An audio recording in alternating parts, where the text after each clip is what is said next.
Packing में basic one dimension, two dimension, three dimension one dimension की packing में atom के पास एटम लगे वन डायमेंशन की पैकिंग और इसमें एक स्फीयर सेंटर का कोई भी एक स्फीयर डायरेक्टली खुद से कनेक्टेड होता था और इसका कोऑर्डिनेशन नंबर 2 होगा।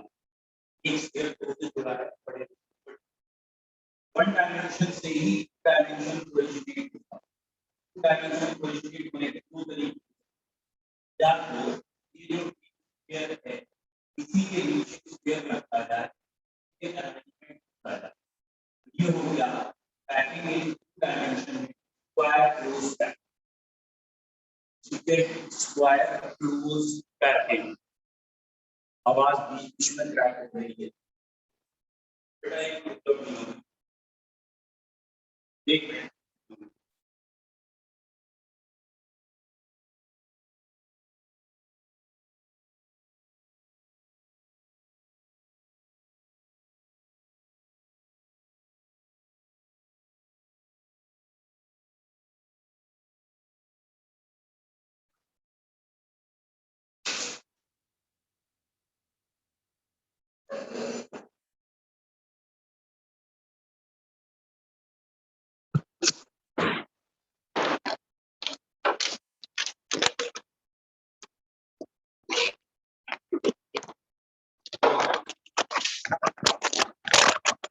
होप सो अब आवाज आ रही होगी। जल्दी लिख के बताओ आ रही नहीं आ रही है बस फास्ट। होप सो माइक लगा तो अब तो आवाज आनी चाहिए। ठीक है तो पैकिंग इन टू डायमेंशन में ठीक है टू डायमेंशन में ये दूसरा तरीका हुआ दिस वन और ये इंपॉर्टेंट है। ये जो डिप्रेशन आ रहे हैं ये जो गैप आ रहे हैं यहाँ अगली लेयर का स्पेयर है तो ये जब ऐसे करके आ रहा है that is packing in two dimension में। इसे हम कह रहे हैं बच्चों हेक्सागन क्लोज पैकिंग। इसे हेक्सागन क्यों कह रहे हैं क्योंकि कोई भी एक स्फीयर अपने चारों ओर 6 स्फीयर से जुड़ा है ये और इसका कोऑर्डिनेशन नंबर हो गया 6। तो पैकिंग इन टू डायमेंशन में एक हो गया स्क्वायर पैकिंग जिसमें कोऑर्डिनेशन नंबर है 4। ये इन 4 से जुड़ा है और ये सेंट्रल स्फीयर की बात हो रही है। इसे स्क्वायर क्लोज पैकिंग कहा था और इसे कहा था हेक्सागन क्लोज पैकिंग। यहां तक तो सभी को समझ में आता है। ठीक है अब इसके बाद आती है बात 3 डायमेंशन की। अब 3 डायमेंशन में जो मेन पॉइंट है पहले वो समझ लो। ठीक है समझ में आ गया तो आ गया नहीं तो उतने ही याद करने। 3 डायमेंशन में पैकिंग पहले तो ओरिजिनेट या एक्सटेंड कर रहे हैं 2 डायमेंशन की स्क्वायर क्लोज पैकिंग से। तो स्क्वायर क्लोज पैकिंग क्या थी ये स्फीयर लगे थे इसके नीचे स्फीयर लगे थे और इनके ऊपर भी स्फीयर लगे हैं एज इट इज। मतलब एक बारी मैं फिर अगर पेन इसके ऊपर चला दूं ये तो ये है स्क्वायर क्लोज पैकिंग से 3 डायमेंशन बनाना।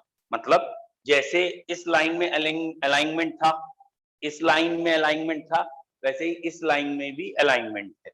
तो यहाँ एक स्फीयर कितने स्फीयर से डायरेक्टली टच है जैसे इस लाइन में 2 से जुड़ा है इस लाइन में 2 से जुड़ा है इस लाइन में भी 2 से जुड़ेगा और इसलिए ये पैकिंग कोऑर्डिनेशन नंबर 6 जनरेट करेगी और ये सिंपल क्यूब हो गया। अगर इसमें लगातार 4 नीचे के 4 ऊपर के स्फीयर अलग करेंगे तो कोऑर्डिनेशन नंबर या ये कहें सिंपल क्यूब आपको दिखेगा। डन। अगला है दैट इज जो आपका हेक्सागन क्लोज पैकिंग है उससे 3 डायमेंशन बनाना। तो बेटा हेक्सागन क्लोज पैकिंग में क्या था ये स्फीयर लगे थे इनके डिप्रेशन में स्फीयर लगे थे ऐसे दिस वन और बेटा इसके ऊपर एक लेयर आने वाली। तो यहां मैंने आपको कहा था 2 ट्रायंगुलर वॉइड को ध्यान दे लो। कौन से 2 ट्रायंगुलर वॉइड है बच्चों यहाँ पे एक ट्रायंगुलर वॉइड ये है जिसका पॉइंटेड एंड ऊपर की तरफ है ये ठीक है और एक ट्रायंगुलर वॉइड ऐसा आ रहा है जिसका पॉइंटेड एंड नीचे की तरफ आएगा ये। तो यहाँ 2 टाइप के ट्रायंगुलर वॉइड आ गए हैं एक का पॉइंटेड एंड ऊपर की तरफ और एक का पॉइंटेड एंड नीचे की तरफ। ठीक, अब जब ऊपर की लेयर आ रही है वो बिल्कुल सेम ऐसे ही लेयर है, इसी लेयर को ऊपर रख रहे हैं, बट द डिफरेंस इज कि कोई भी एक स्फीयर जो हमने ऊपर रखा है वो स्फीयर यहां रखा है, यहां। तो ऊपर वाली लेयर का जो पहला स्फीयर है वो नीचे वाली लेयर में जहां एक ट्रायंगुलर वॉइड था जस्ट उसके ऊपर रखा हुआ है, ट्रायंगुलर वॉइड के ऊपर। क्लियर? और अब ये कैविटी 4 से घिर गई है, 3 नीचे 1 ऊपर, और इस वॉइड का नाम रखा गया है टेट्राहेड्रल वॉइड। वो कैविटी जो 4 स्फीयर से घिरी होती है वो कहलाती है टेट्राहेड्रल वॉइड। सिमिलरली इस ऊपर वाली लेयर को अगर कंप्लीट करेंगे तो ये रहा इसका दूसरा स्फीयर। तो again point two note is this कि हमेशा वही ट्रायंगुलर वॉइड कवर हो रहे हैं जिनका पॉइंटेड एंड ऊपर की तरफ है। तो यहां पे भी ये आया अगला स्फीयर, तो ये रहा पॉइंटेड एंड ऊपर की तरफ, ये वाला ट्रायंगुलर वॉइड कवर हो गया। Is that clear? Same layer वही है, ये नीचे सेकेंड रो अगर देखें तो बेटा इसमें भी जरा ध्यान से देखिए, जो पॉइंटेड एंड ऊपर की तरफ था वो वाला ट्रायंगुलर वॉइड कवर हुआ, ये रहा पॉइंटेड एंड ऊपर की तरफ, ये ट्रायंगुलर वॉइड कवर हुआ। ठीक है, तो जरा वो येलो वाला देखें जिसका पॉइंटेड एंड नीचे की तरफ था, उसका क्या हुआ? जिसका पॉइंटेड एंड नीचे था उसका क्या हुआ? बेटा इसका क्या हुआ? इसमें नीचे भी कैविटी आ गई और ऊपर भी कैविटी आ गई, यानी नीचे भी 3 स्फीयर है, ऊपर भी 3 स्फीयर है। तो ये वाला वॉइड हमारा कहलाया ऑक्टाहेड्रल वॉइड। तो 2 टाइप के वॉइड हो गए, एक टेट्राहेड्रल और एक ऑक्टाहेड्रल। तो हेक्सागन क्लोज पैकिंग जब करते हैं तो उससे अगली लेयर लगाते ही 2 टाइप के वॉइड जनरेट हो जाते हैं, one is tetrahedral void and one is octahedral. वो कैविटी जो 4 से घिरी होती है वो कहलाती है टेट्राहेड्रल वॉइड, और जो 6 से घिरी होती है वो कहलाती है ऑक्टाहेड्रल वॉइड। तो वॉइड 2 तरह के हो गए। ठीक, नेक्स्ट पॉइंट बच्चों, ये है नेक्स्ट पॉइंट। अब आप इस पॉइंट को पहले समझ लीजिए, कहना क्या चाहते हैं। पहली लेयर ए थी, दूसरी लेयर इसके ऊपर जो आई उसका अरेंजमेंट कुछ अलग था, और कुछ अलग अरेंजमेंट होने की वजह से उस लेयर का नाम रख दिया बी। पहली लेयर ए और दूसरी लेयर बी जो अभी हमने ऊपर बनाई थी वो थी। अब दूसरी के बाद तीसरी लेयर आएगी, फर्स्ट लेयर और सेकेंड लेयर अलग अलग है, और अब हम थर्ड लेयर इसके ऊपर रखने जा रहे हैं। थर्ड लेयर रखने के 2 तरीके हो सकते हैं। एक तरीका कि जो थर्ड लेयर है वो फर्स्ट लेयर को रिपीट करे, every third layer is repeating the first layer, मतलब थर्ड और फर्स्ट एक जैसी। ठीक, थर्ड और फर्स्ट में अलाइनमेंट है, तो एक सिंपल सैंडविच मॉडल है। ठीक है, ए बी। और इसमें जब फोटो को एलोबरेट करते हैं, स्फीयर्स को थोड़ा छोटा करके देखते हैं, तो ये दिखता है कि पहली लेयर में 6 स्फीयर ऐसे हैं, इसके नीचे इस पॉइंट से 3 स्फीयर इसके अंदर हैं, और फिर 6 स्फीयर हैं, और इस पैकिंग का नाम रखा जाता है हेक्सागन क्लोज पैकिंग। इस पैकिंग को हम कहते हैं HCP या hexagon close packing of 3 dimension. इससे पहले था वो 2 डायमेंशन था, तो इस पैकिंग का नाम है hexagon close packing of 3 dimension. Hexagon close packing of 3 dimension में जो याद रखने वाले पॉइंट हैं, पहला पॉइंट तो हो गया एक लेयर ए, दूसरी लेयर बी, तीसरी लेयर ए। पहला पॉइंट ये याद रखना। दूसरा पॉइंट, इसमें number of atom per unit cell कितने हैं, इसमें कितने एटम हैं एक यूनिट सेल में। तो हेक्सागन क्लोज पैकिंग में जो number of atom per unit cell है वो है 6। किसी बच्चों को याद है?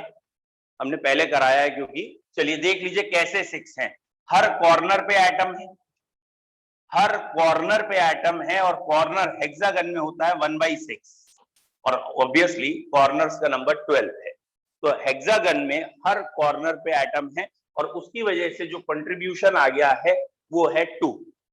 3 एटम जो एकदम हेक्सागन के अंदर हैं उनका कंट्रीब्यूशन 1 है, और 2 एटम जो फेस के सेंटर्स पे हैं, एक नीचे का फेस का सेंटर और एक ऊपर का फेस का सेंटर, और फेस सेंटर का कंट्रीब्यूशन हाफ होता है।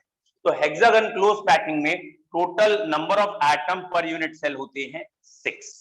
ठीक है, तो हेक्सागन वाले में आपको पहला पॉइंट क्या याद करना था कि इसकी पैकिंग कैसी है, ए बी टाइप इसकी पैकिंग है। दूसरा पॉइंट इसमें होता है number of atom per unit cell कितने हैं, 6। ठीक है। तीसरा पॉइंट आपको नहीं समझ में आएगा, कोई टेंशन नहीं है, 2-4 मिनट बाद समझ लेंगे। तीसरा पॉइंट है इसमें टेट्राहेड्रल वॉइड का जो टोटल कंट्रीब्यूशन है वो कितना है। तो टेट्राहेड्रल वॉइड का टोटल कंट्रीब्यूशन 12 है और ऑक्टाहेड्रल वॉइड का टोटल कंट्रीब्यूशन 6 है।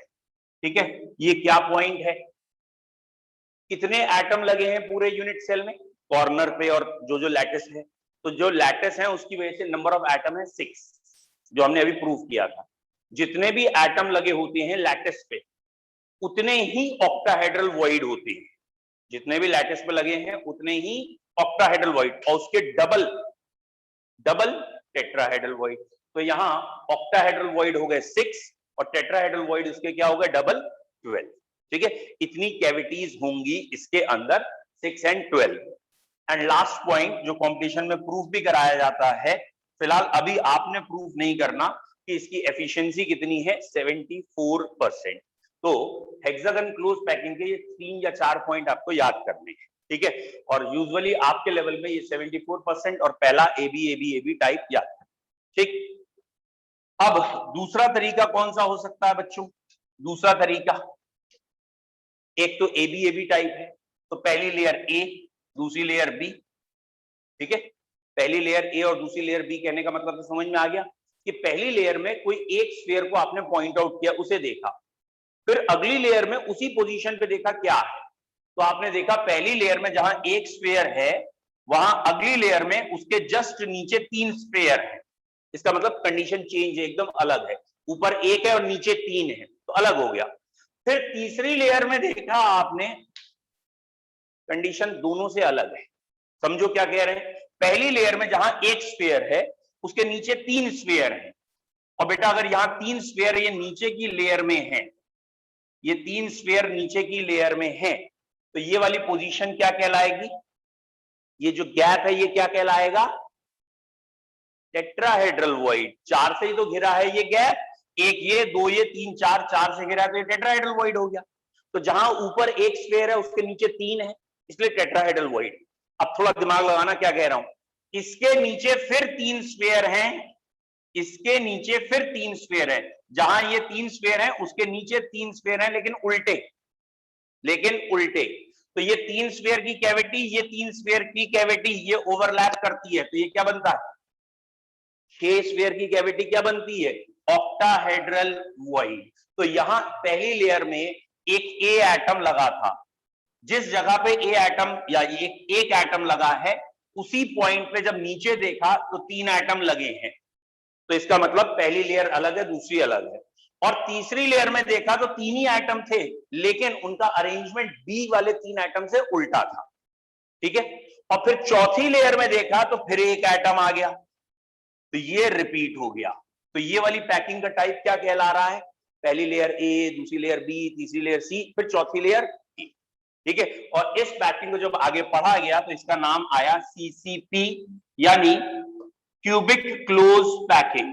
इसका नाम रखा है, जैसे उसका नाम हेक्सागन है, इसका नाम है क्यूबिक क्लोज पैकिंग। और बेटा जब इसको एलोबरेट और किया गया तो ये एफसीसी दिखा, फेस सेंटर्ड क्यूबिक क्रिस्टल दिखा। क्यूबिक क्लोज पैकिंग ही क्या है, एफसीसी। और जैसे ही एफसीसी वर्ड आता है तो कई बच्चों के दिमाग में ये कैलकुलेशन अपने आप क्लियर हो जाती है। ये कैलकुलेशन क्या है, फेस सेंटर क्यूबिक, ये कैलकुलेशन क्लियर हो जाती है। फेस सेंटर क्यूबिक है तो ये है, होपफुली ये वाली कैलकुलेशन भी क्लियर हो जाती है। कौन सी कैलकुलेशन, टेट्राहेड्रल वॉइड कितने हैं, टोटल एटम 4 हैं, टेट्राहेड्रल वॉइड दुगने होते हैं। ऑक्टाहेड्रल वॉइड कितने हैं, टोटल एटम 4 हैं, तो ऑक्टाहेड्रल वॉइड 4 है। तो सीसीपी में टोटल एटम 4 होते हैं, इसीलिए टेट्राहेड्रल वॉइड का ओवरऑल कंट्रीब्यूशन 4 और टेट्राहेड्रल का 8 और ऑक्टाहेड्रल का 4। और जो बच्चे कल ध्यान से पढ़ रहे थे उन्हें याद होगा टेट्राहेड्रल होते कहां होते हैं टेट्राहेड्रल वॉइड, जस्ट कॉर्नर और फेस सेंटर के नीचे। और कॉर्नर कितने थे, 8, तो टेट्राहेड्रल वॉइड भी 8। ऑक्टाहेड्रल वॉइड कहां होते हैं, edge centre and body centre. यहां पे ऑक्टाहेड्रल वॉइड की पोजीशन होती है edge centre and body centre. और क्योंकि ये एज सेंटर और बॉडी सेंटर है तो कॉमन सेंस लगाओ बेटा, एज का कंट्रीब्यूशन 1/4 और एजेस कितनी थी 12, तो 1/4 इंटू 12 कितना आया 3, और बॉडी सेंटर की वजह से कंट्रीब्यूशन 1, इसलिए ऑक्टाहेड्रल वॉइड का कंट्रीब्यूशन 4 और एफिशिएंसी बराबर होती है। क्योंकि आप सॉल्व कर चुके हो एफसीसी की, एफसीसी में अगर आपको याद हो कैसे आप निकालते थे, volume occupied upon total volume. कोई डाउट है इसमें? बोलो क्लियर है? पैकिंग यहां तक समझ में आई है? एक बारी जितना आज किया है बस उतने को रिपीट करते हैं बेटा। आज जो हमने पूरा पैकिंग में अभी बोला है उसके बाद हम लिखेंगे तो और जल्दी समझ में आएगा। हम सॉलिड स्टेट पढ़ रहे हैं, सॉलिड स्टेट में पैकिंग पढ़ रहे हैं। पैकिंग में पहले 1 डायमेंशन पढ़ा था, 1 डायमेंशन में एक एटम 2 एटम से जुड़ा था, कोऑर्डिनेशन नंबर 2 था। अब उसमें आप देखो एक पॉइंट रह गया कोऑर्डिनेशन नंबर, वो अभी बताते हैं। और ये रहा 2 डायमेंशन, 2 डायमेंशन में एक पैकिंग हमारी ये आई, ये कौन सी है बेटा? Square close packing. इसका स्फीयर मतलब इसमें जो बीच में वॉइड है वो स्क्वायर शेप का है। और ये रहा हमारा हेक्सागन क्लोज पैकिंग, और हेक्सागन क्लोज पैकिंग का कोऑर्डिनेशन नंबर आ जाएगा 6, स्क्वायर क्लोज पैकिंग का कोऑर्डिनेशन नंबर आ गया था 4। डन। यहाँ कोऑर्डिनेशन नंबर 6 है, यहाँ कोऑर्डिनेशन नंबर 4 है। अब इसके बाद जब हम 3 डायमेंशन में मूव करेंगे, ठीक है, जब बेटा 3 डायमेंशन में मूव करेंगे तो स्क्वायर क्लोज पैकिंग से जो 3 डायमेंशन आएगा जल्दी से देख लो, वो इसी के ऊपर आ गया, तो यहाँ कोऑर्डिनेशन नंबर 6 हो गया। तो जैसा वर्टिकल है वैसा ही हॉरिजॉन्टल अलाइनमेंट है, इसलिए कोऑर्डिनेशन नंबर 6 है। हेक्सागन क्लोज पैकिंग में पहली लेयर ए है, दूसरी लेयर इसके ऊपर जो आएगी वो बी होगी। लेकिन 2 लेयर आते ही 2 टाइप के वॉइड जनरेट होंगे, one is termed as tetrahedral void and other is termed as octahedral void. बोलो यहां तक क्लियर है? यहाँ पे ये पहला वॉइड टेट्राहेड्रल वॉइड दिखाया था हमने, और फिर जो ये येलो वाला कलर का दिखाया है जिसका पॉइंटेड एंड नीचे है, ये ऑक्टाहेड्रल वॉइड है, ठीक है। और अगर 2 डायमेंशन में इसका पैकिंग देखते थे 60% करीब आता था, 60.4, और 3 डायमेंशन में पैकिंग एफिशिएंसी 74 है। ए बी आने के बाद थर्ड लेयर डिसाइड करती है कि ये सीसीपी पैकिंग होगी या एचसीपी। तो थर्ड लेयर अगर फर्स्ट लेयर को रिपीट करती है तो एचसीपी है, और थर्ड लेयर और फर्स्ट लेयर में अंतर है तो सीसीपी। एचसीपी में number of atom per unit cell होते हैं 6, एचसीपी में 6 होते हैं, इसलिए ऑक्टाहेड्रल वॉइड तो 6 ही होंगे, लेकिन टेट्राहेड्रल वॉइड डबल 12 होंगे, ठीक है। सीसीपी पैकिंग या एफसीसी जिसे कहते हैं, उसमें पहले एक लेयर है, उसमें एक स्फीयर है, उसके नीचे 3 है, फिर 3 जो लगे हैं वो उल्टे हैं, और फिर एक आ गया है। तो ए लेयर, फिर बी लेयर, फिर सी लेयर, और फिर ए लेयर आई। This packing is known as CCP. इसका कोऑर्डिनेशन मतलब टोटल नंबर ऑफ एटम 4 होते हैं, और इसका नंबर ऑफ एटम 4 ऐसे आए हैं। इसके बाद टेट्राहेड्रल वॉइड 8 हो गए और ऑक्टाहेड्रल वॉइड 4 हो गए। पोजीशन बता दी थी ऑक्टाहेड्रल वॉइड की, edge centre and body centre है, और tetrahedral void just below the corner in the body diagonal है, और कॉर्नर 8 है इसलिए 8 है। इन दोनों का ही कोऑर्डिनेशन नंबर 12 है, अगर आपको याद आ गया हो। बोथ हैज कोऑर्डिनेशन नंबर 12, यानी अपनी लेयर में 6 से जुड़े होंगे, अपने ऊपर 3 से और अपने नीचे भी 3 से। कोई डाउट है इस पूरे सिनेरियो में? पूरा समझ में आ गया? और समझते हैं और समझेंगे, इतने पे कैसे छोड़ गए, है नहीं? यार ये बड़ी गलत बात, मैं और समझाने के लिए लाया हूं, लेकिन मुझे 2 ही दिख रहे हैं, 3 नहीं दिख रहे यहाँ पे, है ना। चलो तुम बाहर आओ। ओहो, तुम लगे गलत जगह। 1 सेकंड बच्चों। ओके, चल गया है। नहीं चला यार, हाँ चल रहा है। आज आप यही देखेंगे ना सीधा। अब क्या हुआ? बाय बाय, जाओ, स्कूल है, जाओ जाओ जाओ, बहुत बढ़िया। चलो इसकी आवाज बंद है ना, फिर ठीक है। देखो भैया, अब यहाँ से आपको शायद जल्दी समझ में आ जाएगा। पैकिंग इन 1 डायमेंशन, 2 डायमेंशन और 3 डायमेंशन है। और पहले हम 1 डायमेंशन की बात करते हैं। 1 डायमेंशन में एक स्फीयर 2 अलग अलग एक ही तरीके से होगा, 2 अलग अलग स्फीयर से जुड़ सकता है। ले आओ भैया स्फीयर, जल्दी जल्दी आ जाओ स्फीयर, जुड़ो बेटा। देखो अब ये फिर स्फीयर आ गए, ये हमने जोड़ा, किसी एक को हमने कलर चेंज कर दिया, तो ये दो स्फीयर से अपने इधर और उधर जुड़ा हुआ है। तो ये पैकिंग इन वन डायमेंशन एक ही तरीके से हो सकती है, और इसका कोऑर्डिनेशन नंबर 2 हो गया। थोड़ा सा तिरछा मिर्चा करके देख लो, बोलो क्लियर है? ठीक, अब वन डायमेंशन से हम 2 डायमेंशन में आएंगे। ठीक, चलो भाई 2 डायमेंशन में आ जाओ। जब हम 2 डायमेंशन में आएंगे तो इसके नीचे स्फीयर लगाएंगे। ठीक है, जो इसके नीचे स्फीयर लगाएंगे वो दो तरीके से लगा सकते हैं, या तो स्क्वायर की तरह से या हेक्सागन की तरह से। स्क्वायर की तरह से याद है कैसे स्क्वायर की तरह से था, इसी के जस्ट नीचे लगता जाएगा तो स्क्वायर होगा, और अगर इनकी कैविटी के बीच में आएगा तो हेक्सागन होगा। एक एक करके दिखाइए, वेरी गुड, थोड़ा ऊपर ले जाओ जी। ठीक है, तो ये एक लेयर में लगे हुए हैं। अब दूसरी लेयर का स्फीयर इसके ऊपर हम रखने जा रहे हैं। अब बेटा दूसरी लेयर का स्फीयर हम कहाँ रख सकते हैं, चलो आओ जल्दी से, वेरी गुड, ठीक है, क्लियर है। हमने जस्ट ऊपर रख दिया है, जो स्फीयर था उसी के ऊपर स्फीयर रखा है, जस्ट ऊपर रखते गए, बोलो क्लियर। और जस्ट ऊपर रखते गए तो ये जो बीच में कैविटी आपको दिख रही है स्क्वायर पैकिंग, बेटा इसकी एफिशिएंसी 52.4% ही होती है जो उसकी है। तो ये रहा एक स्फीयर 4 से जुड़ा है, तो इसका कोऑर्डिनेशन नंबर 4 आ गया है, एंड इट इज 52.4% एफिशिएंट। ठीक है, तो यहाँ स्क्वायर क्लोज पैकिंग इसे कहेंगे। पहली लेयर भी या पहली रो ए है, दूसरी भी ए है, सारी रो एक जैसी है। तो coordination number is 4 and efficiency is 52.4, और बीच बीच में गैप आ रहा है, ये स्क्वायर वॉइड्स कहलाते हैं।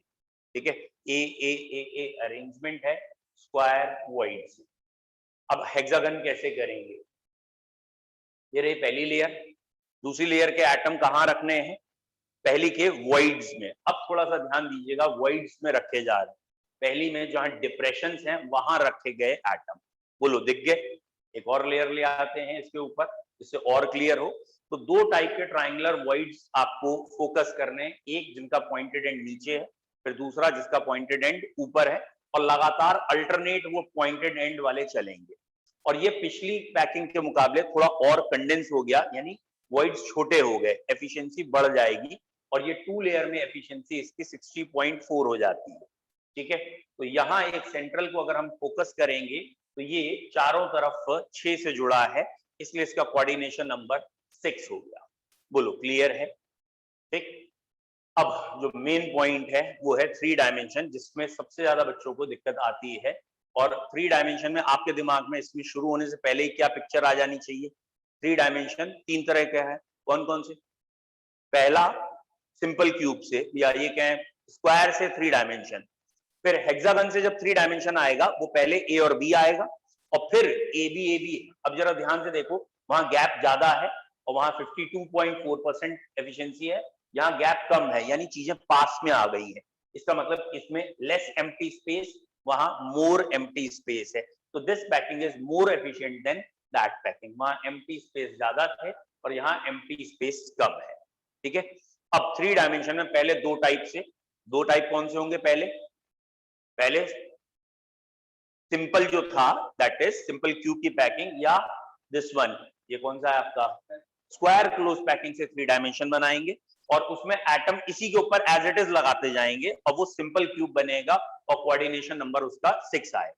ठीक है, जब इसका बनाएंगे तो पहले एक ए लेयर है, दूसरी लेयर बी आ गई, यहां तक हमें कुछ नहीं पता कि ये HCP है या CCP है। जब तीसरी लेयर आएगी तब हमें पता चलेगा कि वो HCP है या CCP। बोलो, इसमें तो कोई दिक्कत नहीं है, आगे बढ़ा दें इसे।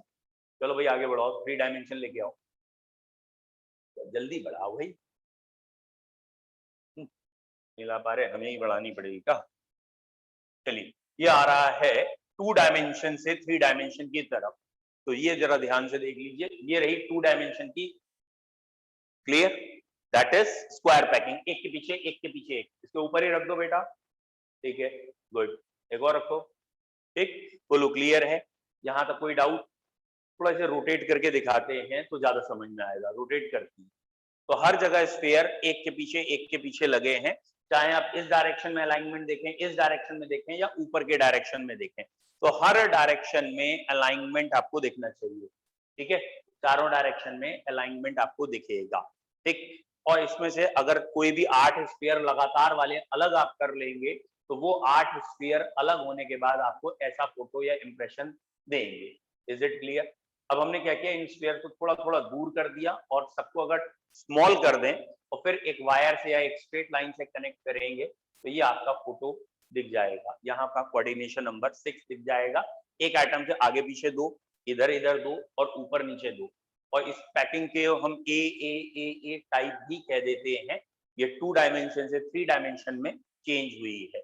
और सिंपल क्यूब ये जनरेट करेगा। लगातार अगर 4 स्फीयर 8 स्फीयर एक साथ निकालें तो ये सिंपल क्यूब आ जाता है। ठीक है, क्लियर? अब ए लेयर के ऊपर बी लेयर आएगी और बी लेयर के ऊपर फिर सी लेयर या फिर से ए लेयर आएगी, वो देखना है। भैया ये पहली लेयर है ए लेयर, ध्यान से देख लिया, इसके बीच बीच में स्फीयर फंसे, एक स्फीयर अपने चारों ओर 6 से है। दूसरी लेयर का स्फीयर कहाँ आना है? पहली लेयर के वॉइड्स में आना है। ये पहली लेयर के वॉइड्स में आते गए और ए लेयर के बाद बी लेयर आई और ध्यान से देखिए तीसरी लेयर पहली लेयर को रिपीट कर रही है। और अगर ये तीसरी लेयर और पहली लेयर रिपीट कर रही हैं तो ये ए बी पैशन में आएगा। तो ये ए लेयर आपके सामने बनी हुई है इस समय। इसको अगर हम रिवर्ट कर दें, ये ए लेयर में 2 टाइप के वॉइड्स हैं। वॉइड्स को ध्यान से देखिए, कौन से 2 टाइप के वॉइड्स हैं? एक ट्रायंगुलर कैविटी जिसके ऊपर एक आएगा और दूसरा ट्रायंगुलर कैविटी से ही इंपोज हो जाएगी। तो ये रहा अगली लेयर जो पहली लेयर के डिप्रेशन में जा रही है। ठीक है, ये ए लेयर के बाद ये बी लेयर, तो ये बी लेयर ऐसे दिख रही है। ऊपर वाले स्फीयर को थोड़ा सा लाइट कर लेते हैं तो ये जो अब ब्लूइश कलर से आपको दिख रहा है ये ऑक्टाहेड्रल वॉइड है। टेट्राहेड्रल तो छुप गए हैं तो दिखेंगे ही नहीं, तो ये ऑक्टाहेड्रल वॉइड आ गया। ऊपर वाली लेयर को अगर थोड़ा सा लाइट करें तो ज्यादा समझ में आएगा। एक मिनट है, ठीक है। वॉइड 2 तरह के हैं, एक टेट्राहेड्रल और एक ऑक्टाहेड्रल।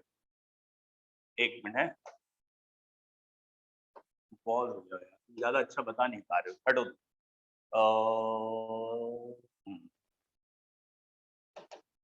तुम ज्यादा अच्छा बताओ, ठीक है, ओके।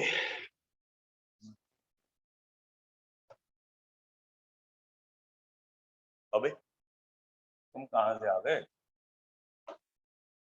कॉलिगेटिव प्रॉपर्टी दूसरा कॉपी हो गई क्या? यस, दूसरा कॉपी हो गया यार। चलो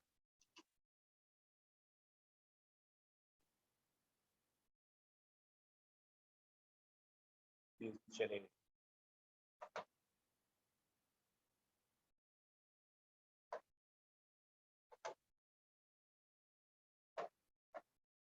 इसमें चल नहीं रहा इसमें। चलो बच्चों, ये आपका 1 डायमेंशन 2 डायमेंशन और 3 डायमेंशन क्लियर है यहाँ तक? ठीक है, लिखना स्टार्ट करेंगे अभी कॉपी पे। चलिए लिखें, हेडिंग करके लिखिए। पहला, packing in 1 dimension. Packing in 1 dimension, ठीक है। पैकिंग इन 1 डायमेंशन में लिखें। डेफिनेशन की जरूरत है। पैकिंग 1 डायमेंशन, फोटो बना लो, ठीक है। Only 1 kind of arrangement is possible. Packing in 1 dimension में only 1 kind of arrangement is possible। खाली एक तरह का अरेंजमेंट पॉसिबल है। only 1 kind of arrangement is possible। Structure is linear, linear structure है। स्ट्रक्चर इज लीनियर, ठीक है, इसका स्ट्रक्चर लीनियर है। Coordination number is, structure linear, coordination number is 2, ठीक है। Coordination number is 2, okay. अगला लिखें बेटा, packing in 2 dimension. packing in 2 dimension. It is of 2 types. It is of 2 types. ठीक है, पहला लिखें square close packing of 2 dimension. पहला square close packing of 2 dimension. एक छोटा सा फोटो भी साथ में बनाते चलिएगा बेटा, square close packing of 2 dimension का. Square close packing of 2 dimension का एक फोटो भी बना लीजिए. क्या फोटो आया, देख गया, बना लिया, ऑफ 2 डायमेंशन. आपको ये कह रहा हूं बेटा, साथ साथ में आप ये करते चलिएगा. ठीक है, अगर 2 डायमेंशन की बात कर रहे हैं तो ये रहा पहला रो और ये रही दूसरी रो. ठीक है, और ये आप बीच में मार्क कर लेंगे. This one is square cavity या वॉइड, ये स्क्वायर शेप वॉइड है. फिर आप ये मार्क कर लेंगे बेटा कि यहाँ पे ये कोई भी एक स्फीयर अपने चारों ओर 4 से घिरा है. Therefore the coordination number is 4. यहाँ का कोऑर्डिनेशन नंबर बच्चों 4 आएगा. ठीक है, इसकी पैकिंग एफिशिएंसी 52.4 जैसे होती थी वही है. ठीक है, तो आप कह सकते हैं the spheres are aligned in both the axes, x axis and y axis. इस पैकिंग में स्फीयर्स का अलाइनमेंट है x एक्सिस और y एक्सिस में, और इसका कोऑर्डिनेशन नंबर है 4. The spheres are aligned in x and y axis and the coordination number is 4. ये फोटो आपने बनाना है. ठीक है, दूसरा लिखें hexagon close packing of 2 dimension. Hexagon close packing of 2 dimension. Hexagonal close packing of 2 dimension. इसमें लिखें in the second row, in the second row the spheres are placed. In the second row, the spheres are placed in the depressions of first row. In the second row, spheres are placed in the depression of first row. And the third row is aligned with the first row. हर तीसरी रो एक दूसरे से aligned है. And the third row is aligned with first row. तीसरी रो पहली रो से aligned है. ठीक है, third row is aligned with first row. The coordination number is, यहाँ किसी एक सेंट्रल एटम को आप मार्क करेंगे, उससे जो आसपास के 6 हैं या जो आसपास डायरेक्टली टच कर रहे हैं उन्हें ज्वाइंट करके दिखाएंगे. The coordination number is 6. और इसे दिखाने का एक तरीका ये भी होता है कि एटम का साइज थोड़ा सा छोटा कर लिया. दैट मींस एटम का सेंटर पॉइंट्स जितने हैं उन्हें कनेक्ट कर दिया ऐसे ये. और अब हम इसको शेप को अगर ध्यान से देखेंगे तो ये हमें हेक्सागन दिखेगी. और hexagon close packing of 2 dimension इसे कहेंगे. यहाँ की एफिशिएंसी आती है 60.4%. ठीक है, नाउ अगली हेडिंग है most important, packing in 3 dimension. Packing in 3 dimension. हाँ बेटा, 60 किसकी, हेक्सागन क्लोज पैकिंग की 60.4. 60.4. ठीक है, वो प्रूफ भी है लेकिन कंपटीशन लेवल में आता है, 11-12 स्टैंडर्ड में कभी नहीं आया. ठीक है, और वो अभी आपको दिख जाएगा अगले वीडियो में थोड़ा बहुत. ठीक है, next packing in 3 dimension. 3 dimension की जो पैकिंग है वो कहाँ से है, इसमें लिखेंगे पहला from square close packing of 2 dimension. Square close packing of 2 dimension से 3 डायमेंशन बना रहे हैं. From square close packing of two dimension. ठीक है, इसमें लिखें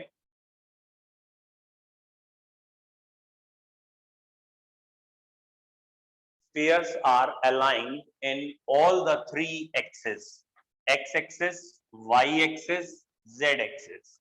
Spheres are aligned in all the three axes. जैसा x-axis है वैसा ही y-axis है और वैसा ही z-axis है। तो अगर आप इसकी फोटो बनाएंगे तो आपको 3 डायमेंशन में जो स्क्वायर वाली फोटो थी बस वही फोटो आपको फिर से इसी के ऊपर पेन चलाना है और कुछ नहीं। तो ये spheres are aligned in all the three axes x, y and z. यहां पे आप कह सकते हैं the coordination number is 6। बेटा कोऑर्डिनेशन नंबर 6 क्यों है कि जो भी स्फीयर आपको दिखेगा वो 2 स्फीयर से ऊपर नीचे, 2 स्फीयर से बाएं दाएं और 2 स्फीयर से आगे पीछे अटैच्ड होगा, इसलिए कोऑर्डिनेशन नंबर इज 6। ठीक है, और अगर कोई नियरेस्ट 8 एटम को आप जोड़ के देखेंगे तो एक ये सिंपल क्यूब बन जाएगा। तो लिख सकते हैं it is packing of simple cube. और सभी जानते हैं सिंपल क्यूब की एफिशिएंसी π/6 या 52.4% थी। ठीक है, पैकिंग एफिशिएंसी यहाँ की बहुत कम है, 52.4% ही ऑक्युपाइड है, 48 या 47.6% खाली जगह है। तो ऑलमोस्ट 50% में स्पेस में एटम है, 50% खाली है, ऑलमोस्ट 52.4 है ना। ठीक है, नेक्स्ट फिर आप कहेंगे packing in 3 dimension from 2 dimensional hexagon close packing. अगर 2 डायमेंशनल हेक्सागन क्लोज पैकिंग से जनरेट कर रहे हैं 3 dimensional packing,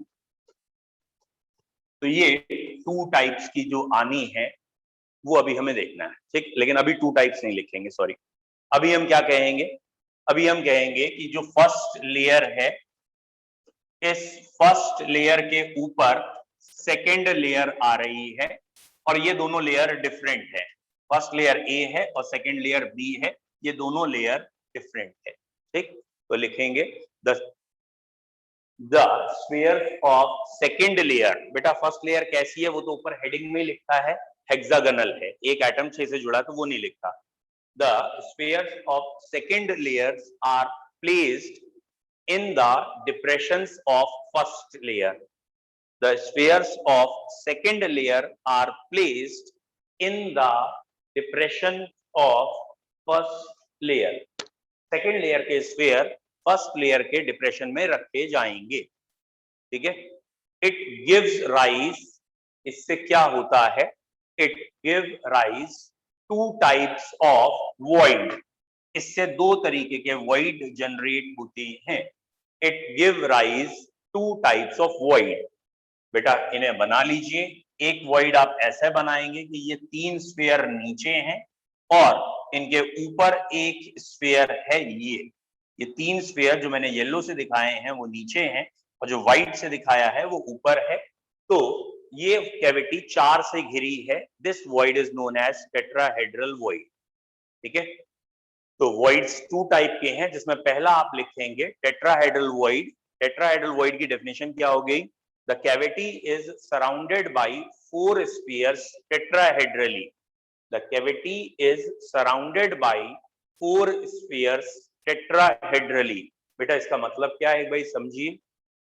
The cavity is surrounded by 4 sphere tetrahedrally का क्या मतलब है कि अगर मैं इन चारों स्फीयर को एक छोटा छोटा पॉइंट्स बना के शो कर दूं, इनको ऐसे पॉइंट्स, और इनकी एक्सिस को मैच करूं ऐसे करके, इनको जब जोड़ के दिखाऊंगा तो ये जो शेप आएगी ये शेप टेट्राहेड्रल शेप आएगी। और इसके बीच में अगर ये जो बीच की कैविटी है जिसको हम किसी और कलर से, ये जो कैविटी है यहां जो स्फीयर आएगा वो इन चारों से जब टच करेगा तो उसका एंगल 109 डिग्री 28 मिनट होगा बाकी 2 स्फीयर से। तो cavity is surrounded by 4 spheres tetrahedrally.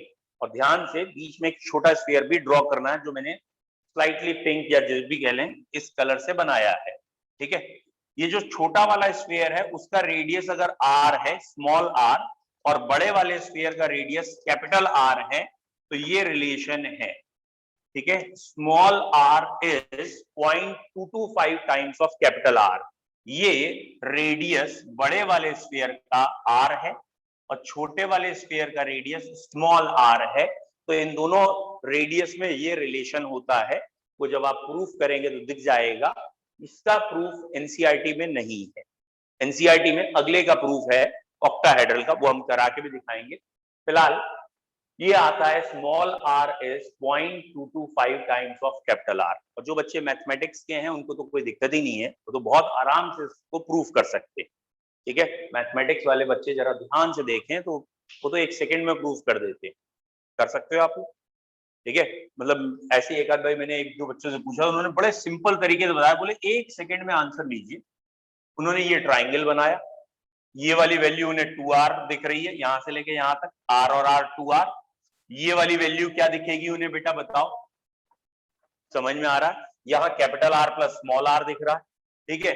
और यहां से उन्होंने पता नहीं कौन सी मैथमेटिकल वो परपेंडिकुलर डाला और फिर कहा ये एंगल 30 डिग्री होगा, और 30 डिग्री होगा वो tan cot sin लगा के 1 सेकंड में √3 लिख के आंसर आ गया, ठीक है। तो एक तरीका ये भी है प्रूफ करने का, अभी हम उस पर एंटर नहीं करेंगे क्योंकि हम वॉइड बढ़ रहे हैं। तो वॉइड में पहले वॉइड का आपने नाम क्या लिखा है बेटा, टेट्राहेड्रल वॉइड। उसमें आपने पहला पॉइंट ये लिखा होगा, the cavity is surrounded by 4 sphere tetrahedrally. ये कैविटी 4 स्फीयर से जुड़ी होती है। दूसरा पॉइंट लिखा है आपने, small r is 0.225 time of capital r, ठीक है। तीसरा, इसको ऐसे भी कई लोग पूछ लेते हैं, स्मॉल आर और कैपिटल आर का रेशियो, तो भैया 0.225 हो गया ये रेशियो, समझ में आ रहा है? इस चीज को बेटा पढ़ा जाता है रेडियस रेशियो, और ये रेडियस रेशियो इतना आ रहा है, कितना आ रहा है 0.225। जब भी दो एटम में रेडियस रेशियो 0.225 होगा तो उसका कोऑर्डिनेशन नंबर कितना होगा, 4। समझ में आया नहीं आया? अगर एक एटम का साइज दूसरे एटम से ऑलमोस्ट 20-25% है, मतलब एक छोटा है दूसरा बहुत बड़ा है, तो गारंटेड छोटे एटम का कोऑर्डिनेशन नंबर, छोटे एटम से बड़े एटम ज्यादा से ज्यादा कितने जुड़ सकते हैं, 4, उससे ज्यादा नहीं जुड़ सकते क्योंकि उसका सारा सरफेस ऑक्युपाइड हो गया, पूरा सरफेस एरिया। तो कोऑर्डिनेशन नंबर इनका 4 होता है क्योंकि 4 से कैविटी घिरी है, ठीक। और इसमें एक नोट का पॉइंट ये आ गया कि, लेकिन ये नोट का पॉइंट अभी लिख नहीं सकते, हम आगे लिखेंगे कि अगर एचसीपी पैकिंग होगी, अगर एचसीपी पैकिंग होगी तो टेट्राहेड्रल वॉइड कितने होंगे, कितने होंगे, 12। एचसीपी में 6 एटम थे तो दुगने होते हैं। और अगर सीसीपी पैकिंग होगी तो टेट्राहेड्रल वॉइड कितने होंगे, 8। एक यूनिट सेल में वहां 8 और वहां 12, लेकिन वो अभी नहीं लिख सकते, ठीक है। चलो हम नोट करके लिख लेते हैं, मतलब ये आगे भी आएगा तो हमें समझ में आ जाएगा। तो नोट करके लिखिए पहला पॉइंट, नोट करके पहला point, the position of tetrahedral void in CCP packing. भले ही सीसीपी पैकिंग क्या है वो अभी नोट्स में आगे आना है, ठीक है।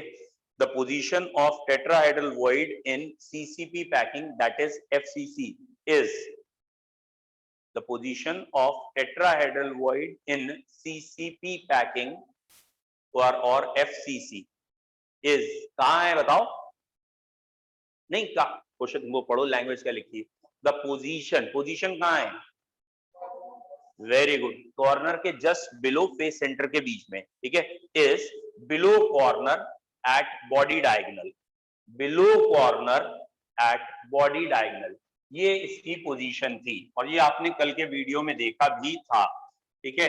यहां ये कॉर्नर है और इस कॉर्नर के जस्ट नीचे टेट्राहेड्रल वॉइड होते हैं। और बेटा कॉर्नर 8 होते हैं, कॉर्नर 8 होते हैं, तो टेट्राहेड्रल वॉइड 8 में नीचे होगा यहाँ, ठीक है। तो इसीलिए टेट्राहेड्रल वॉइड का नंबर 8 हो गया। और आप जानते ही हो जो भी बॉडी के अंदर आता है उसका कंट्रीब्यूशन 1 ही होता है, ठीक है। बॉडी के अंदर है तो 1 बाई कुछ है ही नहीं, 1 ही हो गया, लिखे पॉइंट करके। Unit cell has 8 corner, therefore 8 tetrahedral voids. Unit cell has 8 corners, therefore 8 tetrahedral voids in CCP. Tetrahedral void की वजह से बेटा कंट्रीब्यूशन 8 रहेगा, ठीक है। तो पोजीशन हो गया, कंट्रीब्यूशन हो गया, ठीक। और जब इसे हम थोड़ा थोड़ा टफ करेंगे, जिसको हम कभी कभी कंपटीशन लेवल कहने लगेंगे, वो ये आएगा कि ये दो डायगोनल हैं, इनके बीच की डिस्टेंस बताओ। ये आईआईटी का लास्ट टू लास्ट ईयर का क्वेश्चन है। किसके बीच की डिस्टेंस मैंने पूछी है, ध्यान से देखना, दो टेट्राहेड्रल वॉइड के बीच की डिस्टेंस। समझ में आ गया? दो टेट्राहेड्रल वॉइड कौन है? कॉर्नर के जस्ट नीचे टेट्राहेड्रल वॉइड, नीचे भी कॉर्नर के जस्ट पहले टेट्राहेड्रल वॉइड, और इन दोनों की, दो टेट्राहेड्रल वॉइड के बीच की डिस्टेंस। ठीक है, तो ये कंपटीशन लेवल हो जाता है। यहाँ थोड़ी मैथमेटिक्स ज्यादा लगेगी, और ऑब्वियसली कंपटीशन हमारे दो टाइप के हैं, वन इज नीट लेवल, ठीक है, एंड वन इज आईआईटी कह लो या इंजीनियरिंग लेवल। दोनों में बेसिक अंतर क्या है? नीट वाले ज्यादा मैथमेटिकल क्वेश्चन नहीं देते, मतलब जिसमें बहुत ज्यादा cos theta, sine theta, tan theta लगना हो, ऐसा नहीं देगा, रट्टाफिकेशन या थ्योरेटिकल कंसेप्चुअल देता है। और इंजीनियरिंग वाले ज्यादा से ज्यादा क्वेश्चन, कोशिश होती है उनकी जहां मैथमेटिक्स ज्यादा अप्लाई हो जाए, जहां साइन कॉस टैन लग जाए, वो आए। तो ये दोनों में अंतर रखना। तो जो भी बच्चे नीट के लिए तैयारी कर रहे हो वो बहुत ज्यादा इसमें जाके डिस्ट्रैक्ट नहीं होंगे, और जो बच्चे आईआईटी एडवांस और मेंस की तैयारी कर रहे हो वो बेटा इसके बिना काम नहीं चलना, तो उन्हें मैथमेटिक्स लगानी पड़ेगी। जैसे आईआईटी ने 2 साल पहले पूछ लिया हेक्सागन का वॉल्यूम निकाल के दिखाओ, ठीक है, वो अभी मैं आपको शो भी कर देता हूँ। और उन्होंने ये भी पूछ लिया दो नेबरिंग टेट्राहेड्रल वॉइड के बीच की डिस्टेंस कितनी है, इसका आंसर है a/2। ठीक है, नेबरिंग वाले के डिस्टेंस का आंसर a/2 होता है, वो अभी देखते हैं कैसे होता है। ठीक है, चलिए अभी हम लौट के आते हैं। हमारा चल रहा था टेट्राहेड्रल वॉइड। टेट्राहेड्रल वॉइड में हमने ये लिखा है, एक और नोट का पॉइंट क्या आ जाएगा, in hexagon close packing. Hexagon close packing होता तो in hexagon close packing the number of tetrahedral void will be 12। सीधा 12 याद रखो, उसमें पोजीशन नहीं देख रहे हैं। The number of tetrahedral void will be 12। Hexagon close packing में 6 आइटम है, इसलिए टेट्राहेड्रल वॉइड 12 होंगे। भैया ऑक्टाहेड्रल वॉइड ड्रॉ करो जल्दी से, अगली हेडिंग ऑक्टाहेड्रल वॉइड। हाँ भैया ऑक्टाहेड्रल वॉइड बना लेंगे। क्या है ऑक्टाहेड्रल वॉइड? ये रहे 3 स्फीयर पहली लेयर में, और इसके ऊपर भी 3 स्फीयर ड्रॉ करने हैं, लेकिन इसके ऊपर या नीचे जो 3 स्फीयर ड्रॉ कर रहे हैं वो इससे उल्टे होंगे। उल्टे कहने का मतलब अब एक स्फीयर ऊपर होगा और 2 स्फीयर ऐसे। तो मैं जो आपको कहना चाह रहा हूं, ये 2 कैविटी आपकी ओवरलैप करानी है। ध्यान से देखिए, ये 2 कैविटी हम ओवरलैप ऐसे कहें ये, और अगर आपको अब ये समझ में आ गया, ये 2 कैविटी ओवरलैप हो गई। ठीक है, तो नीचे भी कैविटी है, ऊपर भी कैविटी है, और इसे अगर आप छोटा करेंगे ना, सारे स्फीयर को छोटा करें और फिर जोड़ें, तो ये आप सारे स्फीयर को छोटा करके अगर हम जोड़ें तो ये ऐसी पिक्चर दिखती है। और ये पिक्चर ऑक्टाहेड्रल, क्योंकि इसमें 8 फेसेस हैं इसलिए इसे ऑक्टाहेड्रल कहते हैं। तो ये जो कैविटी आई है दैट इज ऑक्टाहेड्रल कैविटी। इसके बीच में जो एटम यहां आके फंसेगा, ये 6 स्फीयर से डायरेक्टली जुड़ा होगा, 4 से अपने साइड्स में, 1 से ऊपर और 1 से नीचे। तो ये 6 स्फीयर से जुड़ा होता है। This cavity is termed as, या this void is termed as octahedral void.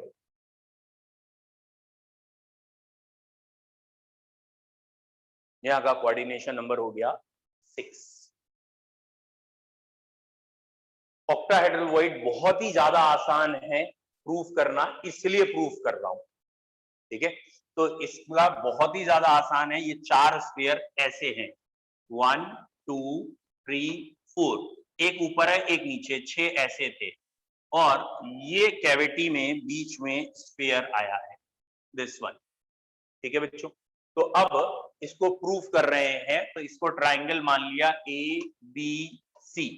ये आर है, ये आर है, सॉरी कैपिटल आर लिखना चाहिए हमें। ठीक है, ये कैपिटल आर है और ये स्मॉल आर है।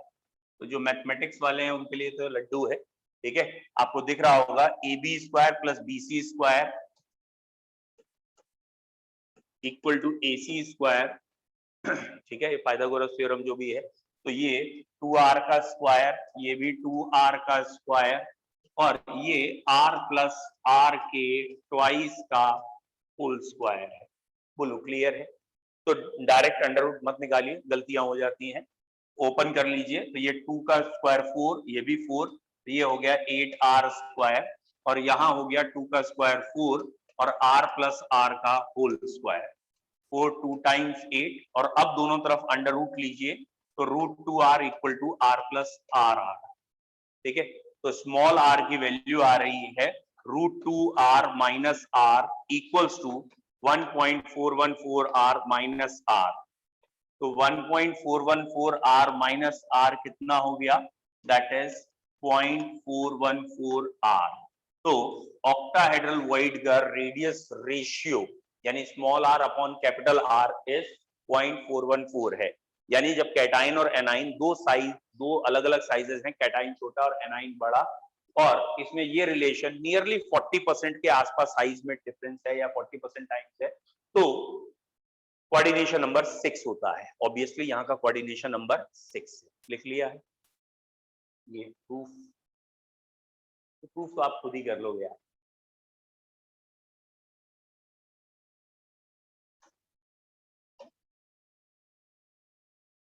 फास्ट, ठीक है।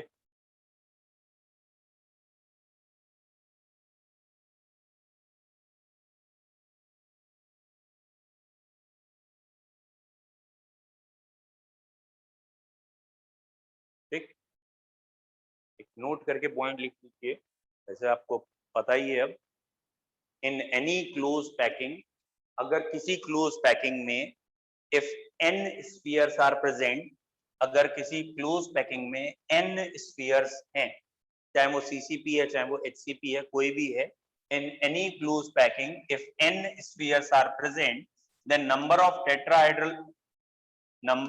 octahedral void will be n and tetrahedral void will be 2n। अगर क्लोज पैकिंग में n स्फीयर्स हैं तो ऑक्टाहेड्रल वॉइड टोटल कंट्रीब्यूशन के बाद n ही आते हैं, और टेट्राहेड्रल वॉइड टोटल कंट्रीब्यूशन के बाद 2n आते हैं। In any closed packing, if n spheres are present, then octahedral void n, tetrahedral void 2n। मतलब क्या है, फिर से सुनो। जैसे अगर आपको याद हो, सिंपल क्यूब में टोटल एटम कितने थे, 1, तो इसका मतलब अगर उसमें कोई कहेगा ऑक्टाहेड्रल वॉइड तो 1 कहेंगे, और टेट्राहेड्रल वॉइड कहेगा तो 2 कहेंगे। आपको मैंने FCC पढ़ाया या CCP लैटिस जिसे कहते हैं, तो FCC में टोटल एटम यूनिट सेल में 4 थे, तो ऑक्टाहेड्रल वॉइड 4 और tetrahedral void 8। Hexagon close packing में टोटल एटम 6 थे, तो हेक्सागन क्लोज पैकिंग में 6 एटम, तो ऑक्टाहेड्रल वॉइड 6 और टेट्राहेड्रल वॉइड 12।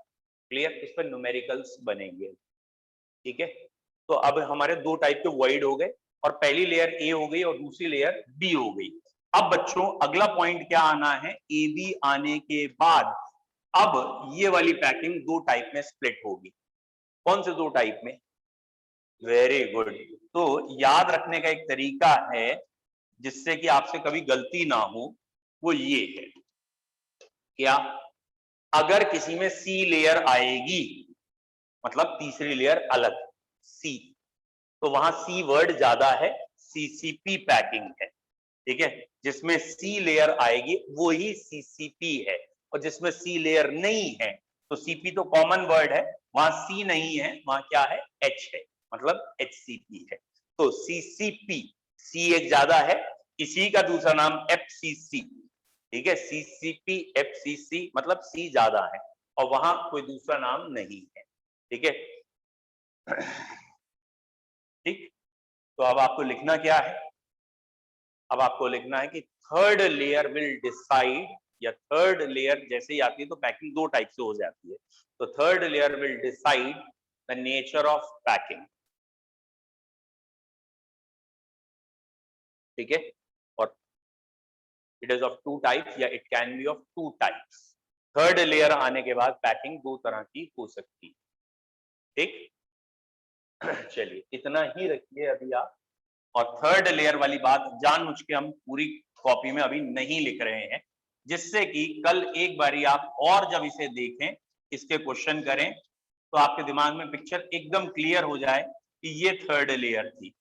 और ये भी पिक्चर अभी क्लियर करनी है मुझे थोड़ी और आपको, कि ये कॉर्नर के एटम और ये रहे फेस सेंटर के एटम, तो ये वाली पैकिंग कैसे ABC है, क्योंकि यहाँ ये वाला एक एटम है, अगली लेयर जब यहाँ कट करेंगे ये 3 एटम फेस सेंटर के होंगे, और फिर अगली लेयर में 3 एटम फेस सेंटर के होंगे, फिर एक होगा, तो A layer, B layer, C layer, then again A layer, तो हर चौथी लेयर यहाँ रिपीट करती दिखेगी और वहां तीसरी लेयर, ठीक है। इसे कल एक बारी फिर देख लेंगे, ठीक है।